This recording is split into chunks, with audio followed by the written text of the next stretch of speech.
શિયાળાની ઋતુની શરૂઆત થઈ ગઈ છે ત્યારે ગુજરાત શિક્ષણ મંત્રાલય દ્વારા શાળાના વિદ્યાર્થીઓના સ્વાસ્થ્યને ધ્યાનમાં રાખીને મહત્વપૂર્ણ કરવામાં આવ્યો છે, જેમાં રાજ્ય શિક્ષણ મંત્રી પ્રફુલ્લ પાનસરિયાએ જણાવ્યું છે કે ખાનગી શાળાઓમાં વિદ્યાર્થીઓને ચોક્કસ રંગના ગરમ કપડાં પહેરવા માટે દબાણ કરશે નહીં.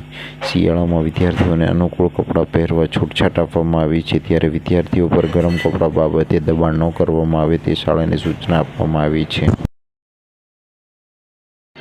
રાજ્યમાં શિક્ષણ વિભાગ દ્વારા વિદ્યાર્થીઓના સ્વાસ્થ્યના હિતને ધ્યાનમાં રાખીને મહત્વપૂર્ણ લેવામાં આવ્યો છે, જેમાં ઠંડીની સિઝનમાં વિદ્યાર્થીઓએ પોતાના ઘરેથી જે પણ ગરમ કપડાં પહેરીને આવે તેને માન્ય રાખવા અંગે સૂચના આપવામાં આવી છે. શાળા દ્વારા વિદ્યાર્થીઓને ફરજિયાતપણે ચોક્કસ રંગના ગરમ કપડાં પહેરીને લાવવા તે અંગે દબાણ કરી શકશે નહીં. શિક્ષણ વિભાગ દ્વારા બહાર પાડવામાં આવેલ ઠરાવ વિરુદ્ધમાં કોઈ પણ શાળા જશે તો તેમની સામે કાયદેસરની કાર્યવાહી કરવામાં આવશે. રાજ્ય શિક્ષણ મંત્રીએ કહ્યું કે ઠંડીની સિઝનમાં બાળકોના સ્વાસ્થ્યને ધ્યાનમાં રાખીને રાજ્ય સરકાર દ્વારા આ નિર્ણય કરાયો છે, જેમાં રાજ્યના તમામ જિલ્લા શિક્ષણ અધિકારી આ અંગે સૂચના આપવામાં આવી છે કે ખાનગી શાળાઓમાં વિદ્યાર્થીઓને ઠંડીમાં રક્ષણ ન આપતા સ્વેટર પહેરવા માટે દબાણ કરાશે નહીં. જો કોઈ શાળાના વિદ્યાર્થીઓ પર દબાણ કરે છે તો વાલીઓ તેની જાણ જિલ્લાના શિક્ષણ અધિકારી સમક્ષ ફરિયાદ કરી શકે છે.